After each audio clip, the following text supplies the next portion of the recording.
Today we're going to learn how to use Weebly, which is a really cool website building application that's online and it's free. So we're going to use that to help us create a really simple and really easy, quick web page for our classrooms. Okay, so the first thing we're going to do is go to Google and we're just going to type in Weebly, search it. The first one here, create a free website. Alright, so this pops up, which is a really cool, interesting site that will show you how to walk through the steps if you need to, but that's what we're doing today, so I'm going to go ahead and start. You will need to click the sign up button. Now within our school we use Gmail, so you can click to use Gmail and use your school account, or you can use Facebook, or you can just use any other email address or password of your choosing you would like. So for right now, I'm going to take a moment and I'm going to pause and I'm going to sign in with my Gmail account, okay? Now that you're into Weebly, you can see obviously I've made a couple of web pages myself, but yours will not have any sites at the moment. So what you can do is go to Add Site, and then it lets you choose a theme. Okay, so we have options here. We have featured, online store, pre-launch, business, portfolio, personal, event, and blog. Okay, we can choose, you know, any of these. There's so many cool ones to choose from, and you can even search for new ones online if you need to. I'm gonna choose this one just because it's really cute and simple, something, you know, a high school student might like to look at, since we are building for a high school. All right, the first thing we're going to do, we have to choose the name of our Weebly, okay? So we have some options. The first one is use a subdomain of Weebly. Okay, so pretty much this is the free one. This is the one we don't have to worry about paying for. The next one is register a new domain. If you wanted to make this personal or professional and make it available at a .com, you would have to purchase it. So this one would cost you. Or connect to a domain you already own. I'm not really sure when we would use this one, so we're going to go with the free option. And we can choose any website or name we want. I'm going to just pick Miss Miller HPH.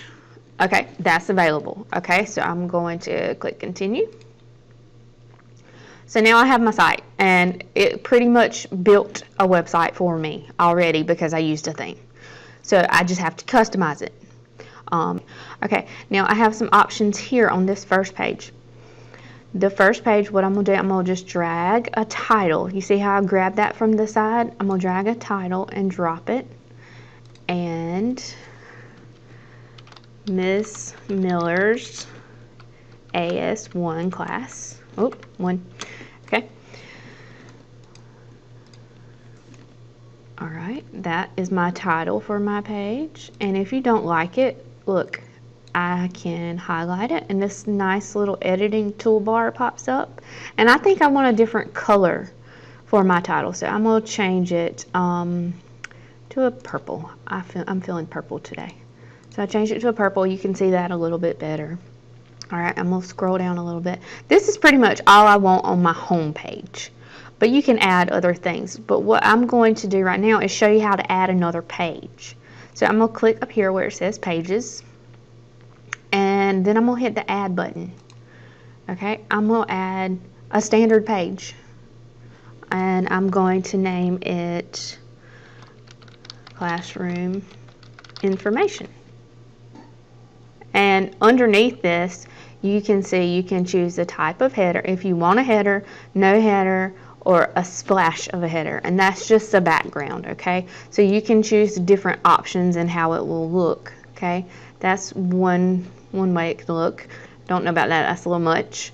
I can choose no header, and then I can choose a header, which would look like this. Okay, so for this page, I'm going to choose no header. All right, then I'm going to click done. And now I can take this classroom information page and I can move it up under my home page. So Now that I have my classroom information page, I'm going to click right back on my home page. And now I have to find a way to navigate to my classroom home page or my classroom information page. So if you come over at the top right here, look, they've added that in as a button already. So you already have another page. Look, classroom information takes me to my page I just created. Okay, so next I'm going to build because I want to put some information in there. First thing I'm going to do, title, just like I did a couple minutes ago, classroom. Let's see, classroom information. And then next I'm going to put in some text. I just drag and drop. Welcome to my class. I look forward to working with you this school year. Okay. The next thing I'm going to do, just to kind of give it some flair, you have some options. You can add an image, you can add a gallery, you can add a slideshow. First thing I'm going to do, just to give you some little practice tips to what it looks like, I'm going to add an image, drag it and drop it, and you're going to click on it. Now you can upload from your computer, you can search the internet, which is really cool. You can search from your favorites, or you can, if you know a specific web page you want an image from, you can click the image URL. Okay, so I'm going to search the internet because I'm not really sure what I want to put. Let's just type in school, see what we come up with. Okay, all of these are professional pictures, so that means you're probably going to have to purchase them. All right, so I'm a teacher, I'm broke, so I'm going to go with the free photos. See what's available under free photos. Oh yeah, tons of stuff over here. So I kind of like this back to school one. So I'm gonna click back to school and it adds it to my web page, which is kind of, you know, it's neat. I've added my picture, some information. There's other options we have available. I'm just going to kind of keep going straight down so we build it all on one page for the moment. Next, you can add, which is a cool option too, you can add a gallery, which allows you to add multiple images. You can add them from your computer. Let me see what's on my computer here. If I got anything cool. Ah, Miss Welch that works with us. Here we go. I've got an image of her on the computer, and all I did was drag and drop it. Okay, so this, if you click on the image, it allows you to set the number of columns you have. So obviously the more columns you have, the more pictures you can put in.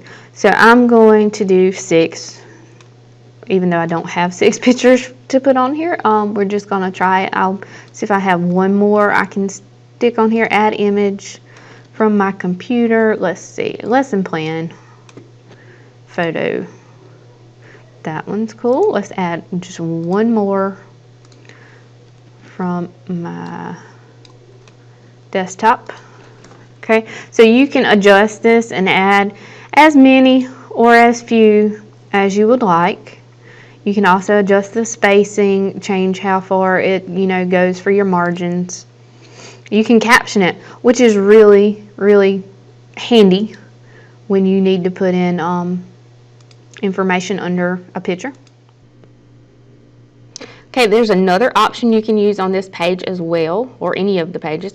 It's called slideshow. You drag and drop it just like everything else. You can add a simple slideshow with 1 or 2 couple pictures. You can add, you know, a slideshow with thumbnails on the bottom, thumbnails on the right, however you want to set that up.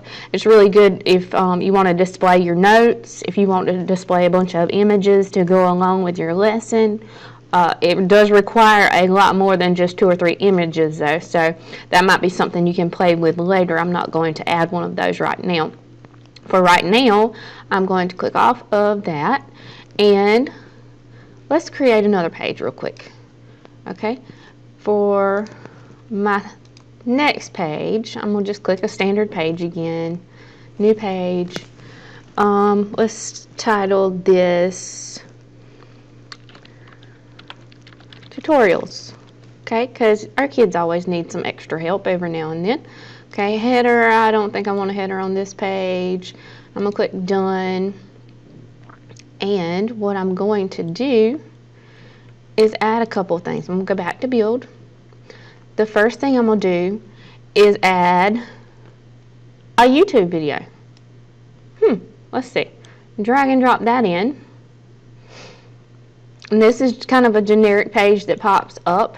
You click on it, and it says YouTube video URL, and you can put in, I actually have a simple fractions video, or simplifying fractions video, which is extremely neat. And all I'm gonna do, I'm gonna copy and paste it back into my little box here and click off of it. Look, my video is now added on my web page, and it's actually embedded in my web page, so the students won't have to leave your web page and go to YouTube, which I love. It keeps them on task and making sure they're not, somewhere they're not supposed to be. Okay, one other thing I'm going to show you is called a button. If you look right here, okay, I'm going to drag and drop a button down next. So now that we've got our little button added in, we can actually click on it, and it makes it a clickable link pretty much. You can add, I'm gonna change the name because I'm going to get you to actually go here later. Ready for high school math. And what I want it to go to, I go to link, and I go to standard URL. You can link it back to another page on your website. You can link it to a blog post, email, anything you want here from this list. I'm going to link mine back to a website. And I've actually created a Ready for High School Math Weebly that I'm going to get you to check out in just a few minutes. Okay, so I'm going to just copy and paste my link right here, back in, and click off. Now, once I publish my Weebly in a few seconds, you will be able to click on this, and it will take you to this outside link of my web page. Okay? So we're going to go up here to publish. And you see it gives you that .com option again, which you would have to purchase. But up top, it gives you your URL or your website address. So I'm going to click on that, and it takes you to your web page. Alright, so you see our home page here with the name of the class, classroom information, with our pictures, our gallery. Tutorials was another page we created, with our YouTube page, which you can click on and it plays automatically. And look, my button that we just added, look, preparing for high school math. Okay, this is where we're getting into the meat of it. This is where our professional development starts today. Okay, so the next few minutes for our professional development, I'm going to teach you how to actually add modules and specific math content for the math department to use.